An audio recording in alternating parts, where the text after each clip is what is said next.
Assalamualaikum warahmatullahi wabarakatuh. Hello Sobat FIP, welcome to Ngobrol Penuh Inspirasi Fakultas Ilmu Pendidikan Universitas Negeri Malang. I'm your host, Taufik Ikhsan Slamet. In this episode, we're gonna have a very special guest today. It's my colleague, and he has been very active in doing research with international partner. Welcome to the episode, Mr. Muhibuddin Fadhli or Dr. Fadhli. Welcome. Thank you so much, my colleague Taufik Ikhsan Slamet, and thank you for the greeting welcome. And of course, this is a very great opportunity to talking with you today. And how about you today? All good. So far, so good. And how about you? Good too. Thank you so much. Have you lunch? Not yet, but Not I will. Yet, but okay. You have to. Okay. Okay. So thank you for coming. No problem. Yes, of course. Joining this episode, we are very grateful for you to coming here, and then exactly. I think it's really important and beneficial conversations that we will have about international partnership, especially in doing project and research. Yes. Okay. So we know that for the past 7 to 8 years, you have been really active engaging with UK scholars in doing research, right? Yeah. So the first question is that how did it start? How did you start this journey of collaborations with UK scholars? This is thank you so much, Taufik. This is a very tricky question because as a young scholar, maybe 7 or 8 years ago, it's quite difficult to find the exact funding that's suit for us as an early researcher. So by that experience, I was randomly sent an email to the professor in the UK. So, and accidentally, they replied my email, and they said that, yes, you can of course try to submit to the portal, that we have tried maybe with ukri.org portal. This is one of the biggest UK research portal under English research department. So I think what a grateful that my first try to submit the grant in the UKRI that we've been nominated and selected, and that is why now I choose to try again to submit to another UK grant. So email, and then secondly, I have tried to find to the portal. This is like an academia portal, like Linked and the Research Kit. Okay. And then another portal with the UK system called UKRI2. We can of course find the exact subject that suit for us, especially for our research background. We can find the exact professor. You can find the exact team and the amount of the grant. So the third is of course I think is the last motivation for me is because I love football. So where the UK is one of my favorite country that I want to submit and going to there. So okay. Yeah, I think quick exactly. Wow. So you mentioned about your first project that were funded by UK government. Could you tell us a little bit more about that first project and who did you work with? Okay. Yeah, honestly, that was difficult because first project in my career, it was exactly 1 year before COVID. So luckily, we have for the very early career research, is a lot of money. It's about $1.2 million, and we have to spare it with 4 countries. And I think the main challenge for me is how to tackle the COVID-19 situation, and then we spare a lot of money, and then of course that's not a easy task. It is a quite hard job, and luckily we have a lot of teams in there, and we have a good professor. And luckily too, we have support system that support our project. So that's why I always said that that's not easy at all because it was during COVID-19 in 2019. That's a tough story, right? Yes, of course. Yeah. So Um, so we are aware that many countries internationally offer research sponsor, right, or a sponsorship. Yeah. So based on your experience, how does UK academia funding ecosystem differ from other countries? Yeah, I think the one thing that we have to provide to the funders like a UKRI and then British councils and then another like British Academy, they have offer a lot of opportunities. Okay. Firstly, they have exact opportunities by the subjects, by our backgrounds. Maybe we are master or PhD students or PhD graduate or postgraduate. They have a exact, position that we can submit exactly to that position. Okay. And then thirdly, they have also mentioned about the month. And one thing that differ for other grant, especially our country in Indonesia, is a reporting system. Because in the UK, we don't have to make a lot of receipts, a lot of notes, a lot of invoices, and etc. etc. So we can focus on the research itself, and that's pretty important, Taufik, because when we see our expertise, and then we can see a lot of challenges that we have provide into our proposal, easier for us to implement that rather than thinking about the budgeting system, templating, and then reporting. Yeah, exactly. So that's why the pretty big difference between other grant systems. Okay, I see. So how do they differ? Meaning that the sponsor from UK government, they really provide detailed informations about. So this scheme is for this specific group of position, for example, early career, or just middle or senior scientist, and right? Postdoc. The postdoc as well. So that's pretty specific grant. And UK government provide to all of these level of positions. Yeah, exactly. Yeah. Okay. I think that's our our opportunities, because as a early career researchers, we can, of course, easily submit to the portal that's suite for us. Even you don't have any academic track record. You don't have Even you don't have any publish. scopus. I don't have any scopus. I don't have any article that are very, commonly known as brilliant article. I don't have in my career. But they said that as a career researcher, you can, of course, submit to that portal. Okay. So for early career researchers, it's really important and beneficial for them to kind of move up with their research. But if it's almost impossible, if they are doing the research without the proper funding, right? Okay, that's good. Yeah, how about the field? Do you think there are kind of equal opportunities for all discipline? Yeah. That's very good question, Taufik, because when you try to submit in the one of the UK grantees, maybe exemplar Gracia is like a British councils or UKRI, they have mentioned about the subject or discipline, like STEM, like STEM. So if you have any disciplinary that focus on STEM, you can of course try to submit with the STEM project. STEM project, I mean. Okay. And then secondly, if you have any project that suit to the social humanity project, they have.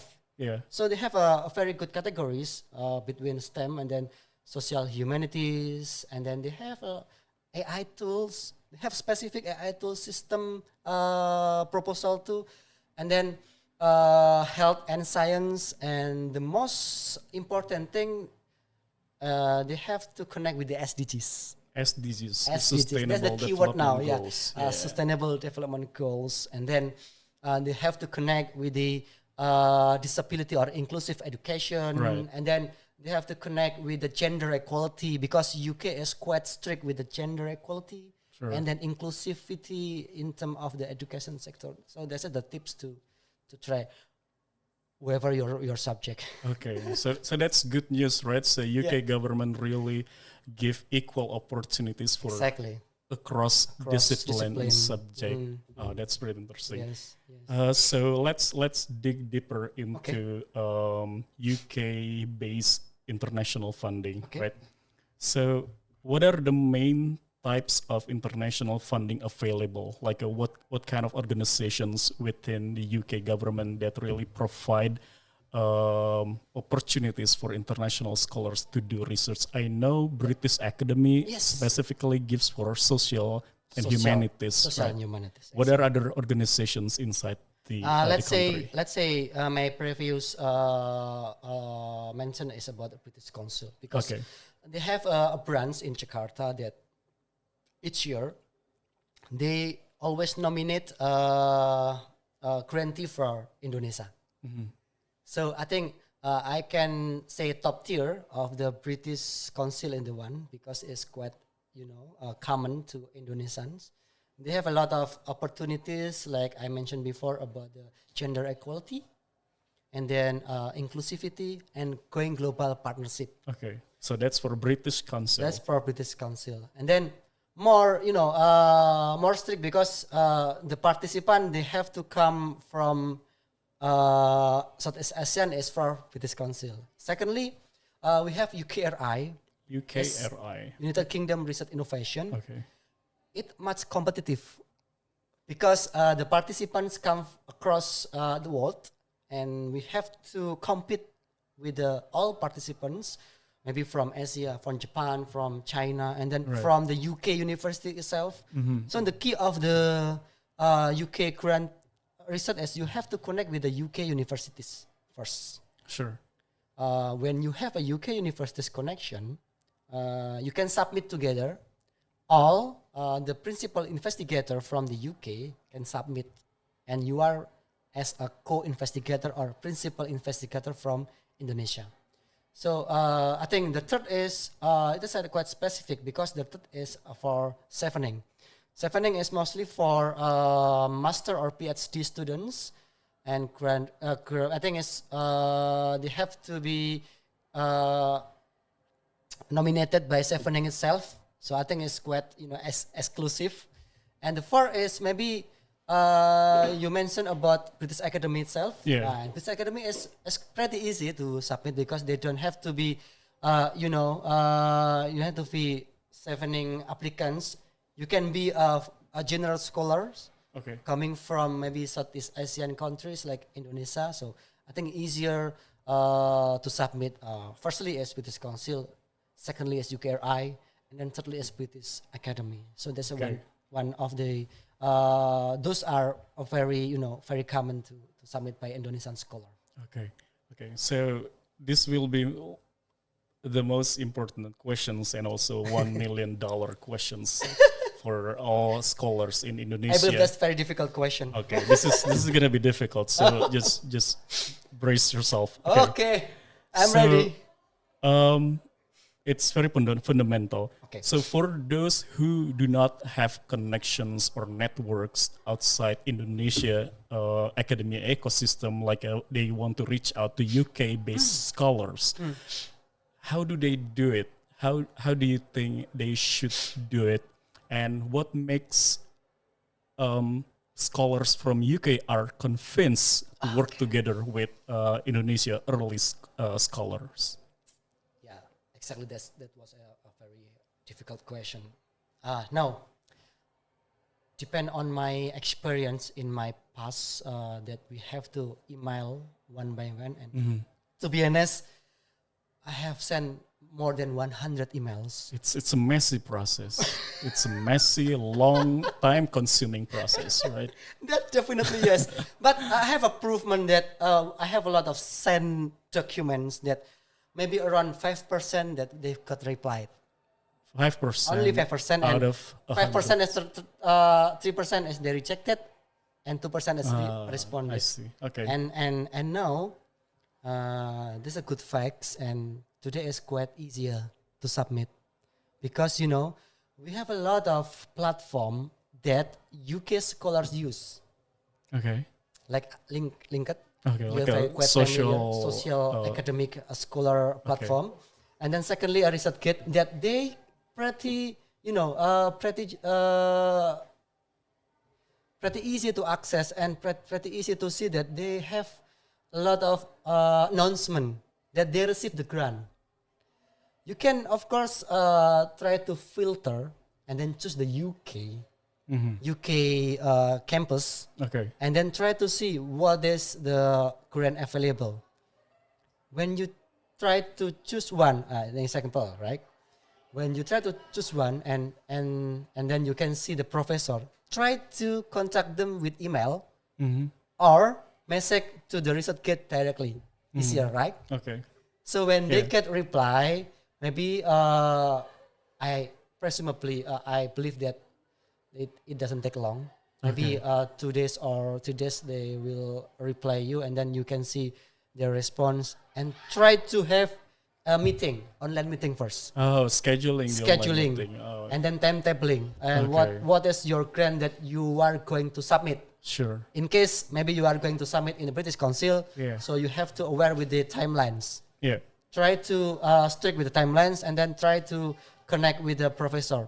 And please note, most of UK professors are quite familiar with the social media. Some are not.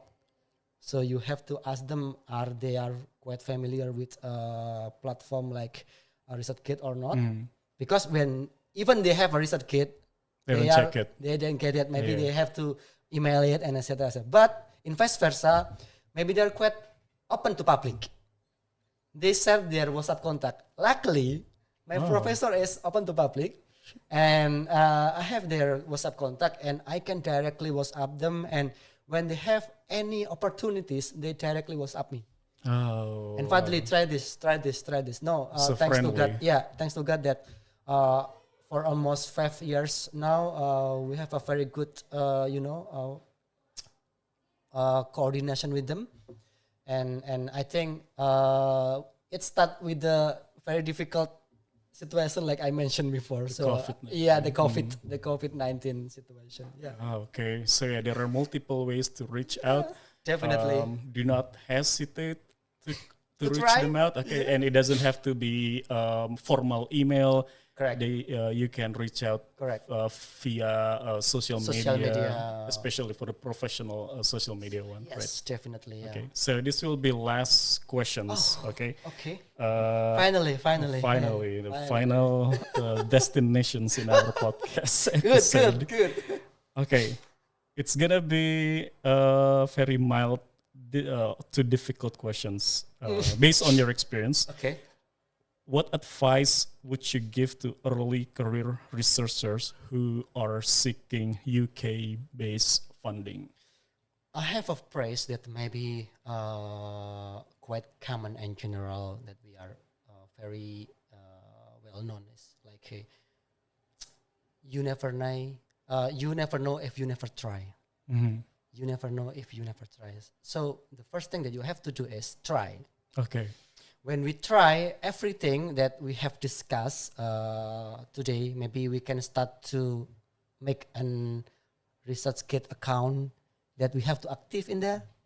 And then secondly, we are going to try to see the portal that's very common with the UK grant system, like UKRI and then British Council. And they have an Instagram. So of course, easier for us to follow the information by their Instagram. And then thirdly, we can of course use the AI. Yeah. In fact, some of the UK grant, they are allowed to use AI as maybe to help us to proofread, to have us to enhance, and connect with the paraphrasing, and then to see the misspelling and etc. So I think when we try to use the AI, but we have to acknowledge in our proposal. Oh, okay. Sure. Quite tricky, but we can try. Yeah. And then the last tip is maybe we can of course try to connect with the UK professor, because in the UK it's quite different with Indonesia, because in the UK they have 3 ways to be a professor. Firstly, as academic professor, it's like they talk they have a class and etc. And secondly, as a research professor, they're just doing a research, and they are very, they don't have any lot of class. Maybe for one semester they have only one class, and then third is professor by giving by the kingdom. Oh, is it like based on their expertise? Expertise, their yes. experience? Yeah, experience. So maybe you can try to find the professor by research, because easier you can see the track record of their professor, Right. their background, their articles. Okay. Because of course a lot of UK professors, some they have a lot of articles, some not. In fact, Yeah. because they are research professor or they are academic professor like in Indonesia. But if they are research professor, of course they have a lot of articles, and definitely they have a very good impacts in their Scopus or another platform. So maybe be familiar yourself with the platform, academic platform. I mean, like ResearchGate, Google Scholars, and then LinkedIn, and then maybe maybe around Facebook that connect with the UK professors, and you can try to submit together. Yeah, the opportunities is wide open, right? You just have to Definitely. start, and the best time to start is today. Best time today is now. Yeah, exactly. Yeah, because they don't have any strict timeline, because I think it's every month they have a chance to submit. Oh, like Between British Council, a maybe, year long? and then because they have different fiscal calendar, Oh, like between Indonesia. organizations? Yeah, Oh, between okay, organizations. So okay. I think just try and be familiar with their social media, be familiar with the platform, the website, and then the connection. If you have a good connection with the one of professor, please be good, be kind with them. Okay, wow, that's very Very convenient. beneficial right? for us. Okay. So yeah, thank you so much for No coming. worries, mate. Thank you. No It's worries. really Yeah. I hope so. it's really positive conversations. Yeah, we hope It's so, yeah. really meaningful and beneficial. Lots of rich informations for scholars who are seeking funding from international sponsor, especially from UK based sponsor, right? Okay, so that would be all. That's the end of our conversations in this episode. Thank you so much for watching, and we will see you in the next episode. Ciao. Thank you so much.